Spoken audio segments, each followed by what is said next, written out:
Welcome to my next From Season 2 episode review video. Before I get into that, though, pretty important. If you aren't caught up to the point where I am, or rewatching or watching from, or you're just not entirely sure, then you definitely need to take the initiative and pay attention to the episode's title, which of course I'll mention, as well as put in the description. If that happens to be the case, you're not caught up, it would be my recommendation that you don't watch this video any further to avoid any potential spoilers.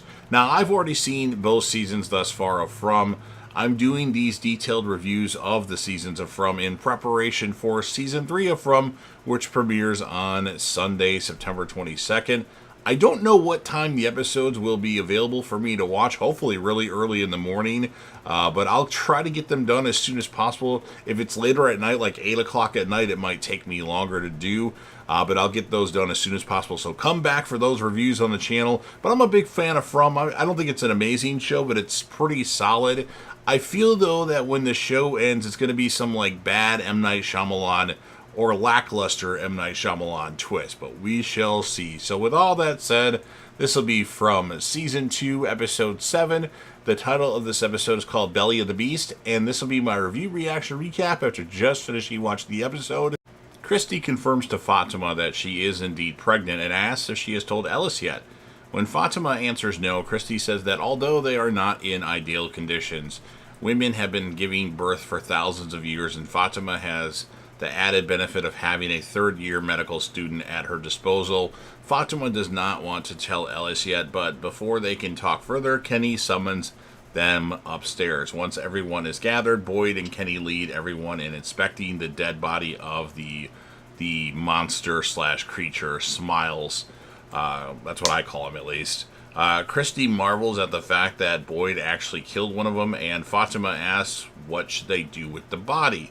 Kenny says they should burn it, but Boyd and Christy want to bring it inside and perform an autopsy to learn more about the creatures, or monsters. And Boyd says that it's Christy's call. Christy decides to study it, and Marielle offers to get a sheet so they can drag it inside.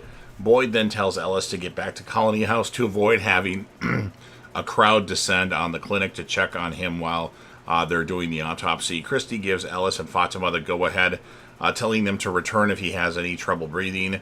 Boyd then notices Elgin looking downcast and asks if he is okay, and Elgin says he is fine. Ellis tells his father to be careful as he leaves, while Kenny repeats his objections with the situation, but Christy says they may never get another chance to do this. Dale, who just returned, has been isolated in a bedroom, and he asks Donna if Ellis is okay. She replies that she has no idea because she spent the whole night putting food in salt water. Dale asks if he is going to be put in the box like they do in town and apologizes for hurting Ellis, calling him a good kid. However, he repeats his fear with the bus passengers that they do not have enough food. Donna leaves, locking the door behind her and telling the armed guard at the door that no one gets in or out. Bacta then confronts Donna and asks what happens next. Donna answers that they will see how Ellis is doing, but Bacta wants to know how they expect her and the bus passengers to live in a house with someone who just tried to kill all of them. Bacta explains that he wanted to kick them all out in the middle of the night. Matthias then informs them that Ellis and Fatima have returned.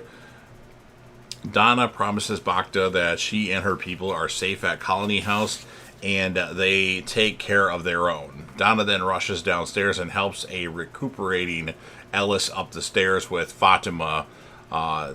The Matthews and Mrs. Liu prepare breakfast. Ethan says he wants to see Victor, and Julie offers to take him, but Jim does not think it's a good idea. Tabitha replies that she thinks it will be okay, and Jim asks to talk outside in the backyard. Jim says he doesn't know what is going on with Tabitha, confusing her. He explains that they are supposed to be a team, but she is undermining him. Tabitha sarcastically asks if he wants to keep the children locked in the basement, reminding him that he took Ethan to see Sarah, the person who tried to kill him. And Jim insists that that was different, but Tabitha says it was their acceptance of the fact that they cannot lock their kids away until they find a way home. Tabitha warns him that if they do, the kids will sneak out, and at least this way they know where he is. Jim says he is uncomfortable with their 9-year-old son hanging out with a strange, emotionally stunned adult who walks around with a gun in his lunchbox. Tabitha reminds him that Victor saved both her and Julie, but Jim says that's what they want her to think and reminds her of the voice on the radio.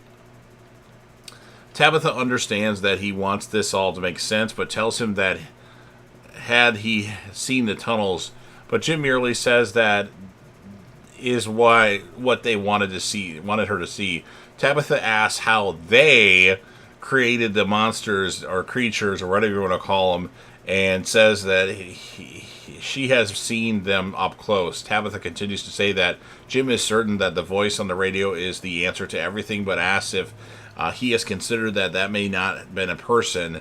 And Jim asks what else she thinks it was, and she admits that she does not know, and it terrifies her, but for now she is going to go inside to eat breakfast with her children, and he is welcome to join.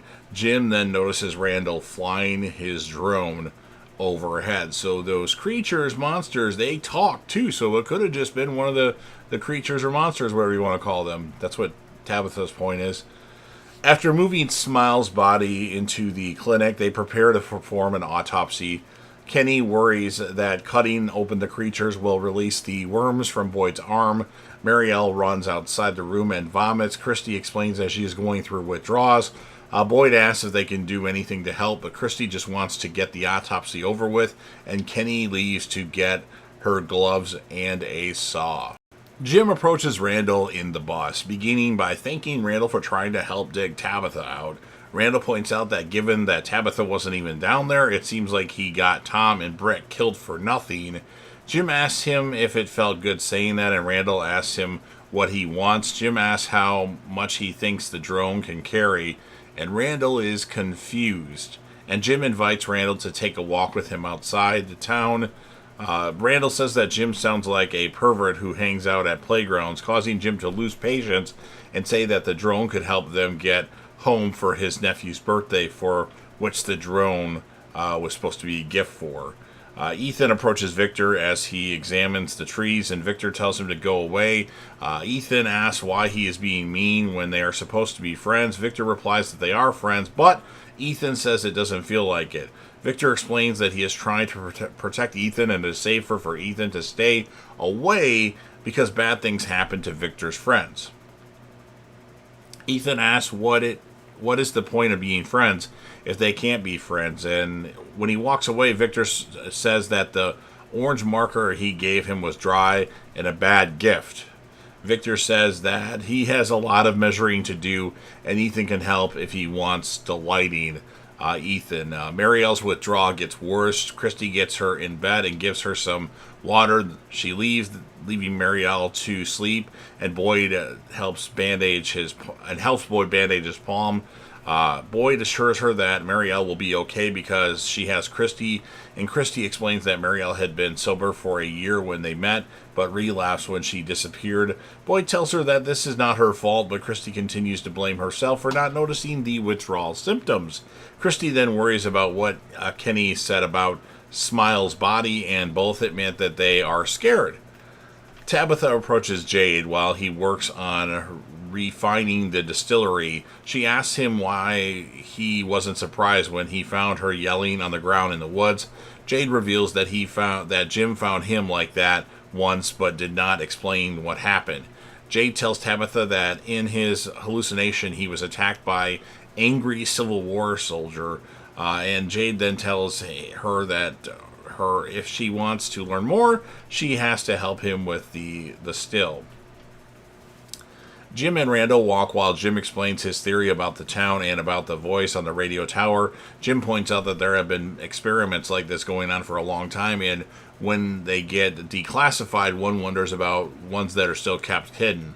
They arrive at the crashed RV and begin discussing how to strip the antenna down so they can fly it over the trees with the drone. Randall asks that if Jim believes that this is all an experiment, whether or not he's considered that one of the people are in on it. That's a good theory. Somebody in on this?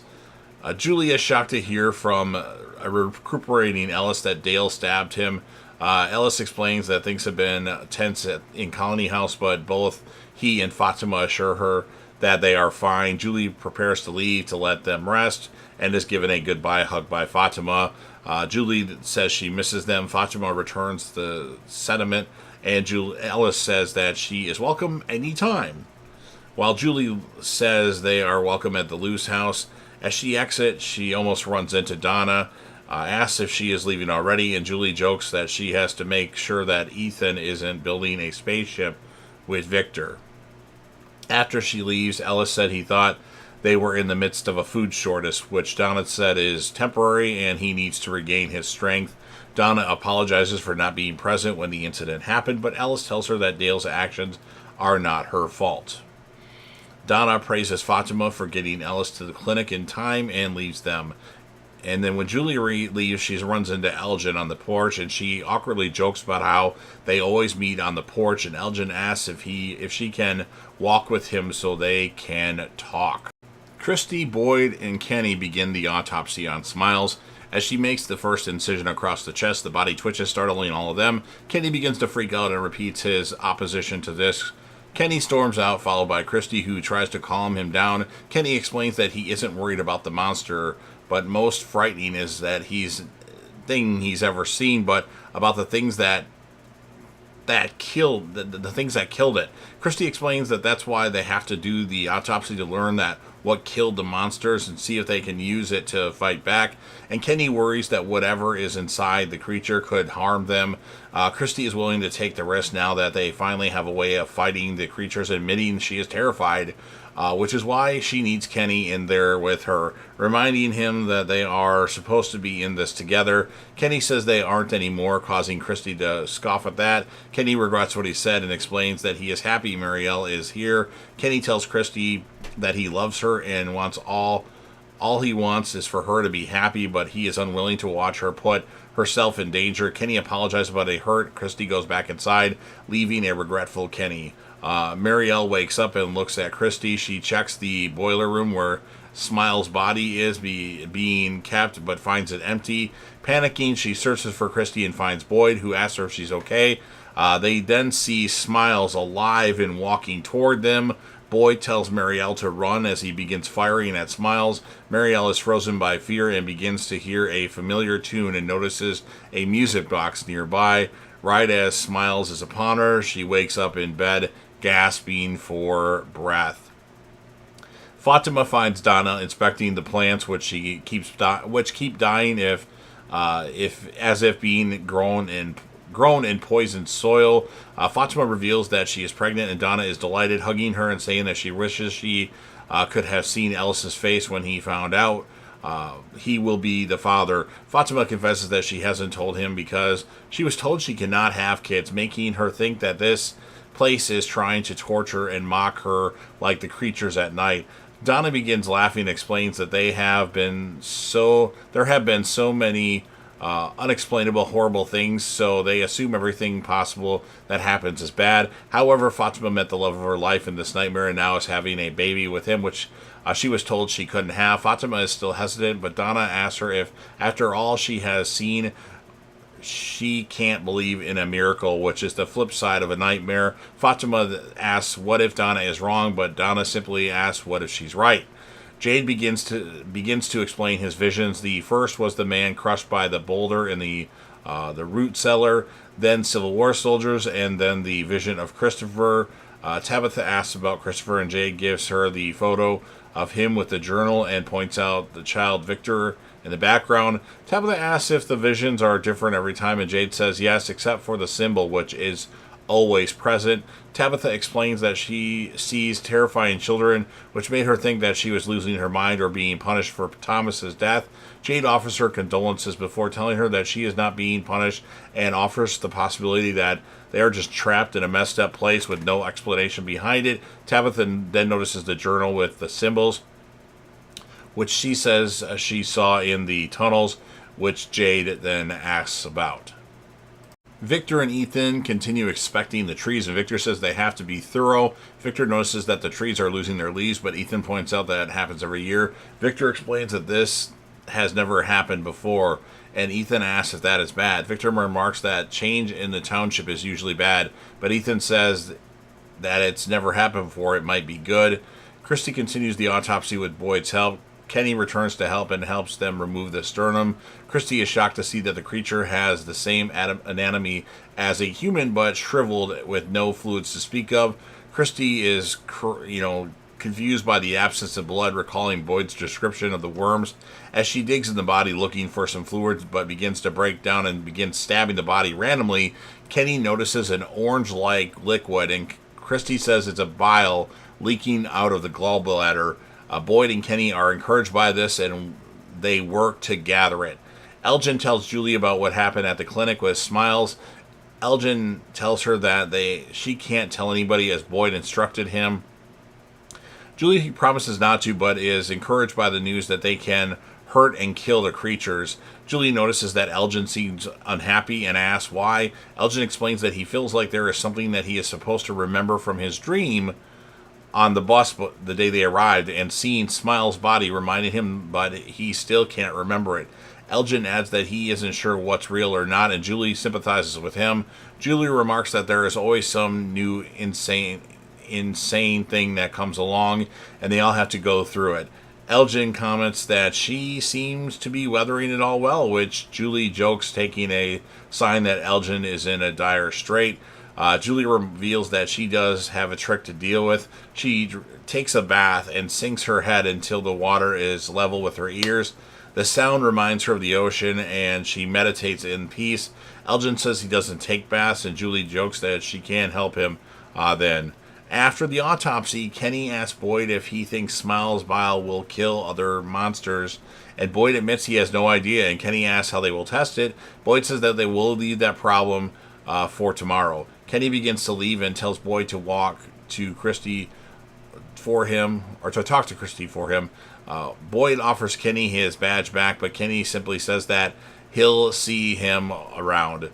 Christy climbs into bed with Marielle, who is still ailing. Marielle asks how it went, and Christy answers that they'll have to wait and see before asking Marielle how she is. Marielle says that she had a nightmare where Smiles came alive and there was a music box, remarking that Boyd is giving him her nightmare.